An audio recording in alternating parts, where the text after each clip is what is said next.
SIR করার অধিকার নির্বাচন কমিশনের আছে, কিন্তু এসআইআর করার নামে ভারতবর্ষ নির্বাচন কমিশনের কার নাগরিকত্ব আছে কি নেই সেটা তার অধিকারের মধ্যে পড়ে না।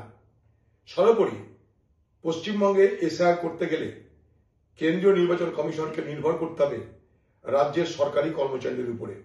রাজ্যের বিডিও, রাজ্যের এসডিও, রাজ্যের ডিএম, রাজ্যের সচিব সবাই কিন্তু কেন্দ্রীয় নির্বাচন কমিশনের অধীনে কাজ করবে ডেপুটেশনে। অর্থাৎ কেন্দ্রীয় নির্বাচন কমিশন এই এসআইআর প্রক্রিয়া সমাপ্ত করার জন্য রাজ্য সরকারের কাছে ধার নেবে, বরোয়িং করবে। এটা হচ্ছে বরোড এমপ্লয়িজ, যারা কেন্দ্রীয় নির্বাচন কমিশনের অধীনে কাজ করবে।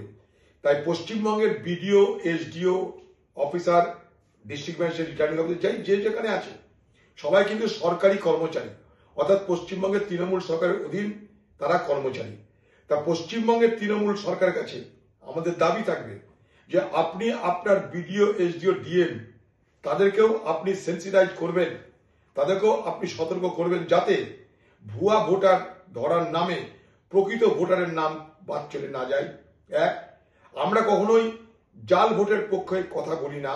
মৃত মৃত, জীবিত জীবিত, মৃতের নামে জীবিত, জীবিতের নামে মৃত, এই অভিজ্ঞতা পশ্চিমবঙ্গে আমাদের একবার নয়, বহুবার হয়েছে, হাজারবার হয়েছে।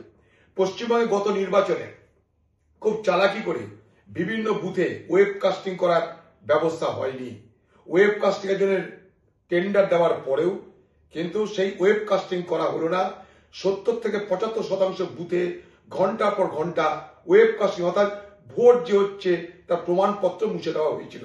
এবং দেখা যাচ্ছে সেই যে কোম্পানিকে দায়িত্ব দেওয়া হয়েছিল সেই ভিডিওগুলো করার জন্য, সেই কোম্পানি তৃণমূলের নেতার কোম্পানি। ফলে পশ্চিমবঙ্গে চুরি বাটপাড়ি নির্বাচনে হয়েছে, হচ্ছে, হবে, এটা আমরা সবাই জানি। সেই জায়গাটাই এসআইআর কে সামনে রেখে পশ্চিমবঙ্গ সরকারের উচিত সেখানকার বিডিও, এসডিও, ডিএম এবং যত বিএলএ আছে তাদের সকলকে আরো বেশি সেন্সিটাইজ করে যাতে সেখানে কোন রকমেরই ধাঁধলি না হয়, অবৈধ ভোটারের নামে যেন সেখানে বৈধ ভোটারের অধিকার কেড়ে নেওয়া না হয় তার ব্যবস্থাকে সুনিশ্চিত করতে। আজকে মুখ্যমন্ত্রী মমতা ব্যানার্জি বলেছেন কি প্রতি বছর ফরাক্কা ব্যারাজের